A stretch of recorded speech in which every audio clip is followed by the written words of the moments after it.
How's it going? I'm Jeff Slakey, and I am in the community here today at Olympic Middle School. We have a bit of a behind-the-scenes look at how students, not only here, but across the Shelton School District, are going to be returning to school on February 22nd. We're going to go in and talk to the principal of Olympic Middle School, Chelsea Brady. She's here to show us around. Some of the things that I see already is that we have social distance stickers, wear your face coverings, there's signs all over the place, and that even continues in as we make our way in here. Chelsea, how are you? I'm doing well. How are you? Exciting times. I'm well, thank you. And this is a very exciting time as we get close to the 22nd for the start of school. Very exciting. We can't wait to welcome back our fifth graders here. And we're going to talk, we're walking around Olympic Middle School, but we're going to talk generally about the Shelton School District as well. So the first thing that we see when we come in, and we're coming in where the buses would have dropped the kids off, yes. Right? So what is this, and how does this start a student's day? So students that ride the bus are going to pull up outside. We have our foot placards on the ground so that when students are coming in, they know where to stand and to stay socially distanced. So we have markers out on the sidewalk as well in case there is any line so that they can stay socially distanced. When they come in, there'll be an adult greeting them inside, and they'll start walking them through the screening process. I'm noticing some electronics here. We see the normal, the masks and the hand sanitizers and the face shields, but this is something that's new to me here. It's kind of a digital temperature scanner. How is this going to work for somebody? Yeah, so every school in the Shelton School District has at least a couple of screening kiosks. And so when students get to school, one of the first things that's going to happen is we're going to make sure that they've shown up wearing their masks. And then, of course, we have extra masks if they forgot theirs. We'll get them all suited up. And then they're going to come up and they're going to have their temperature taken. So you can see this is set up for a child size here. Sure. So if I were to get in here, it kind of recognizes that a face is in here. Yep, you're going to But it's asking to scan QR code or badge. What's that about? All right. So every student in the secondary level, so for grades 5 through 12, will be assigned a unique QR code. Okay. So we'll be giving these to students, and they will have a badge, or they can access it on their device. Okay. And so you're going to walk up, if I were a student, and I had my cell phone with me, let's say, I'm going to scan my QR code. And then you can practice taking your temperature there. Okay, align your forehead, there hold you go. Still.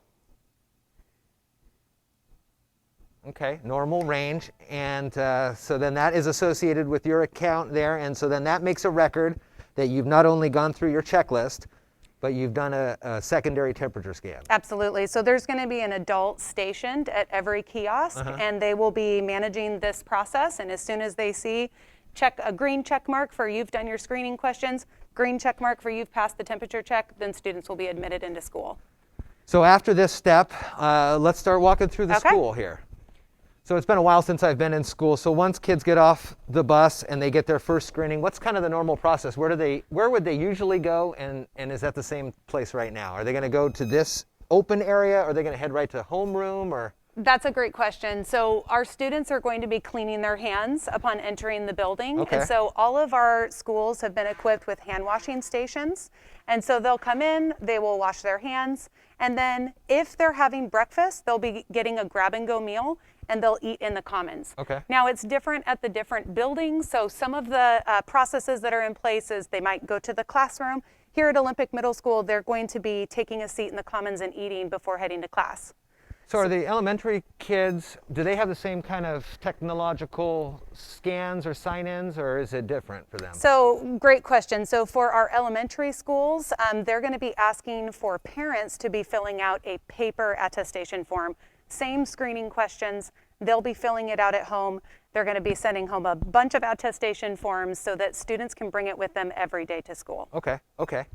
I think another thing that we should talk about is, we did the screenings there, but traditionally, if you got a headache or you got a little bit of a cough or a sniffle, kids usually came back to school, but not anymore, right? No, the message is very different. So in the past, attendance is still very important, right? But we used to say, hey, if you have the sniffles, come to school. You can make it. Yeah. You got a little tummy ache, you still need to come to school. The message is very different now. The message is, if you do not feel good in any way, stay home. Okay. If you have the sniffles, stay home. we want to keep our schools open. Yeah. And so we need to be aware of that and keep our kids home if they are not feeling well. Let's go into the nurse's office. So if a student gets to school, they feel great, they go through the first part of the day feeling great, and then all of a sudden they start feeling junky, what happens now? Okay, I'm going to walk you into our nurse's office. So if a student, well, two different things. So if a student comes to school and they're going through the screening process and they either have a temperature, they read above 100 degrees, or they fail one of the screening questions, that's considered a failed screening, and they would come directly to the nurse's office. And here they would wait until a parent or guardian is able to come and pick them up. Okay. Same with during the day. If they start not feeling well partway through the day, then our health tech would go down, they'd get the student, they'd bring them here, and the student would wait here for the parent or guardian to come and pick them up. And I did notice too when we came in here, it showed I guess a year ago's occupancy in here at about 450, and there's a new sign over there that says like 117, so that's a huge drop. Yes. So basically what happened is our maintenance department came in.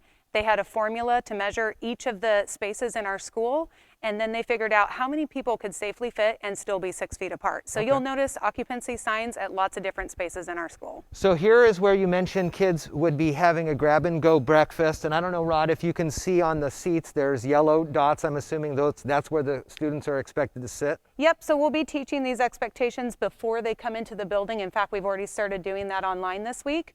But they will know that they can sit in the areas that have a dot, and that is exactly 6 feet apart. Okay. But our maintenance department has been wonderful. Our safety director, Robert Herron, has just provided. Rod, you see here, we got the tape measure out just to make sure that the 6 feet is being shown there. That's good. Yeah.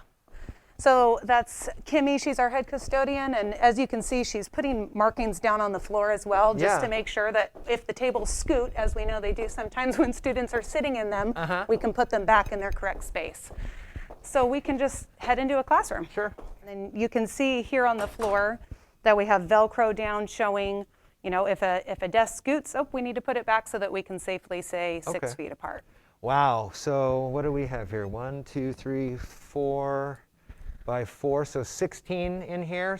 What is that kind of the average we're looking at for a classroom? So depending on the size of the classroom, it was anywhere from 12 to 16 kids that could safely fit in this space. And what would a what would a classroom look like pre-COVID?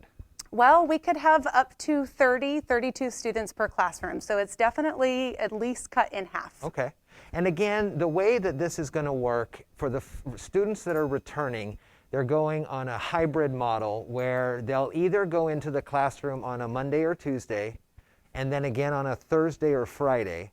And in the meantime, it will be back at home distance learning with various packets and videos. Is that kind of how it's going to work? Kind of, yes. So you're right. They're either in what's considered cohort A or B. Okay. So group A attends on Monday and Tuesday, group B on Thursday and Friday. Everybody's asynchronous on Wednesdays. And then the other 2 days a week, they'll be learning from home. The difference is that they will be learning asynchronously, which means they won't be having live lessons during that time. They will still be using K-12, which is the online curriculum we're using right now. And teachers will have some office hours. They'll have some resources per building to reach out for support. But in general, they're going to be working asynchronously. Let's talk about what the teacher is going to be doing here. Is this standard in the classrooms for the teachers to have the distance from the students, or are they going to be able to travel between the desks to talk to the students? You know what, that's a great question. That was one of my concerns as well, is are we going to have to put a box on the floor at the front of the classroom and have teachers stand? And that feels really strange, right? Yeah. But no, teachers are going to be able to walk about the room. They will be masked and their students will be masked, so they can bend down for a moment, assist a student with a project, but definitely they'll be able to walk about the classroom. Okay.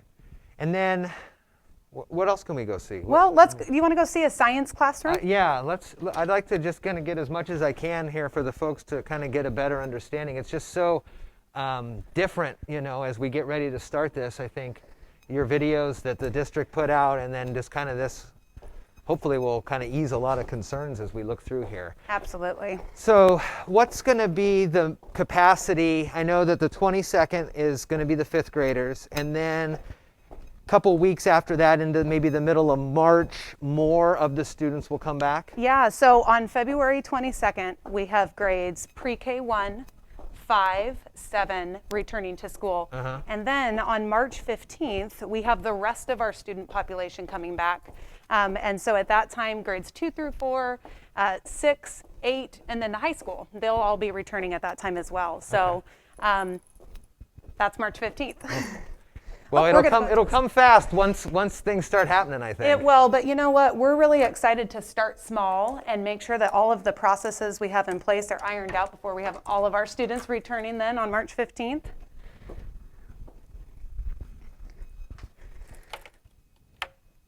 So just to show you another setup of a classroom. So this is a classroom that has tables. It's used for science. They'll be able to do more hands-on learning, which is why we're really excited about 2 days in the classroom. It's very difficult to do labs online. Yes, I bet. But as you can see, the tables are still here, but half of our chairs were removed. So this shows how students can safely sit at tables. Okay.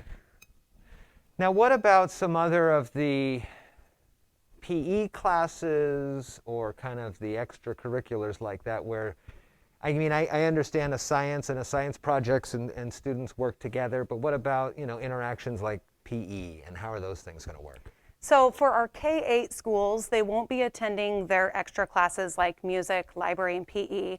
Now we do have at Olympic Middle School, they'll be attending a movement break with our PE teachers. It's going to be about 25 minutes of real purposeful movement. It will obviously not be the same type of PE that you have experienced in the past, because we have to be very careful about shared equipment and those kinds of things. But they will be able to get some movement. And then too, they'll attend recess just like they do, at elementary school. Here after lunch, they will be able to do some recess. Okay. It's just that it's going to be organized so that students still stay in the same cohort. They'll be moving throughout the day in the cohort of 15 students like we discussed for classrooms. So if a student in the group starts together in the beginning of the day, they'll move through the school throughout the day. Yes. So you don't kind of mix in with a different, you know who your grouping is. Yep, absolutely. So for example, at OMS, they have 2 teachers. They have a math and science teacher and an ELA social studies teacher. So they'll move together. Half the day they're here, half the day they're here. Well, and that's who they'll be sitting with at lunch and those kinds of things as well. So lunch will be similar to breakfast? Lunch will be similar to breakfast. We will actually have more lunches than in a normal school year. So for example, here we'll have 4 lunches a day, just so that we can keep our numbers really small. Wow. How does all that add to kind of just all the prep work that you would have to do as the principal, the custodial crew would have to do, the lunch staff? I mean, that seems, you're kind of quadrupling your efforts there. Absolutely. Now, the good thing is that we have less students, of course, right? But it definitely was a bit of a jigsaw puzzle, building the master schedule, making sure we have all the correct staff in place. We're bringing back paras so that we have more paras available for supervision. And so every department essentially is adding more staff. Our maintenance department, our food service, just to adjust to the extra needs. When it comes to the bus, when I was in school, the bus would pick up and drop off kids to the high school and to the middle school. Is that going to be the same for kids who ride the bus? Yeah, that's a really good question. So yes, we still will be sharing buses with other schools. But as shown in the district video, the maintenance or the transportation department bought these fogger machines. I saw those, that are going to be sanitizing buses. So between routes and when they return to the bus garage, they're going to have extra sanitary practices. What's it going to mean for the kids to be back in school? I truly think that you cannot take away the meaning of being in the classroom. Right. And even though they're going to be social distancing, it's going to be a sense of normalcy just to be in the school, to see their friends, to interact with their teachers, and then really to have that hands-on learning experience. Our teachers have done an amazing job with distance learning, but we miss having our kids in the classroom, and there's things that you just can't do online, so we're looking forward to that. But students, so our bathrooms... Sorry. Yeah. Interesting here, too, as I look, stay safe, stay healthy. I mean, this was created obviously because of all this. It shows Wario 6 feet from Yoshi and Bowser over there with masks and stuff. So you're helping the kids to kind of make this, you know, a little funner with adding in these characters. It is absolutely part of their everyday life now, right? Yeah, So yeah. it's kind of funny to hear 10-year-olds talk about social distancing, but they know what that means. And our teachers have been very creative with making sure that we're finding ways that are student friendly and yet still are teaching those safety protocols. So kids are pretty resilient. And after the end of this year in a few months and then the start in the fall, do you think that kids are going to kind of be able to get past all what we've seen and able to kind of move forward with all this? You know what? I absolutely think they will. And if nothing else, I think that students and teachers and really even our families and our community have gained a greater appreciation for our schools. Sure. You know, our teachers miss the kids and our kids miss our teachers, which, you know, during a normal school year, that level of appreciation may not have been there, but we can't wait to get them back into school. And students, the excitement is growing. So in our online classes, they're learning expectations. They're talking about their return. You know, we're doing our community forums, and you can just kind of feel that excitement and appreciation growing. So when it comes to students and kind of how they're doing emotionally or mentally with all this, what are the opportunities for either students to talk to a counselor or parents to help facilitate a conversation with a counselor? I would say that's our number one concern right now, which is why we're excited to get students back in the building. But even while they're at home, and we have some students that will continue distance learning for the rest of the year, they have opportunities every day to make an appointment with our counselors. Our counselors do online sessions with students. They reach out to families. Our counselors have been an amazing resource during this time. Let's keep walking here a little bit. So then at the end of a school day, what happens to this building? How does it get cleaned, or is that on Wednesdays, or how does that work? Well, there's going to be a lot of extra cleaning that takes place, which is why we had to add staff in our custodial departments, of course. Extra cleaning is going to be happening throughout the day. Okay. It's going to happen at the end of the day, and then a deep clean is going to happen on Wednesdays. So that was the purpose of having that day in the middle of the week, is so that between those cohorts, we can do a very deep clean. Yeah. How many of the teachers are coming back, and how many are staying for the students and parents who chose to be remote learning through the rest of the year? Well, good question. So every building had to go through a process. So parents had a couple opportunities to weigh in on, do they want their students to stay online for the rest of the year, or are they ready and do they feel comfortable with them coming back? Yeah. Based on those numbers for every school, then we identified the amount of staff that we would need to go ahead and keep serving those students online in the same way that they're being served now, with live lessons, 5 days a week, and then make sure that we had enough staff that were returning to the building. It really was kind of a jigsaw puzzle to make sure that we had our staffing in place, but I'm excited to say that we are ready K-8. So again, we're here at Olympic Middle School, and on February 22nd, the schools across the Shelton School District will be reopening in limited fashion as they welcome back certain age groups and certain grade levels. It'll move through the rest of February and into the middle of March, where a more majority of the students, near 3/4 or so, will be back in the classrooms across the school district. Obviously, it's a personal choice for the parents and the students to talk about this, but as I have had the opportunity, thank you, to walk through here and see the different safeguards from when you get off the bus to the proper screenings, to the distance here at the eating and in the classrooms, it does seem that all of the precautions have been put into place to make sure not only the staff is safe, the secondary staff, the teachers, and the students, and I guess also then in turn to those students' parents Absolutely. will also be safe. So again, you can check out the video on the Shelton School District, a nice 8-minute video where it goes from the school bus ride to the school and beyond. Here now, as you've seen, there's some really great things that have happened to keep the learning going, but also maintain those standard practices. So again, from Olympic Middle School, Chelsea, thank you so much for some time here. It's going to be a quick week or so before the doors open, and I really appreciate the time here as we're in the community at Olympic Middle School.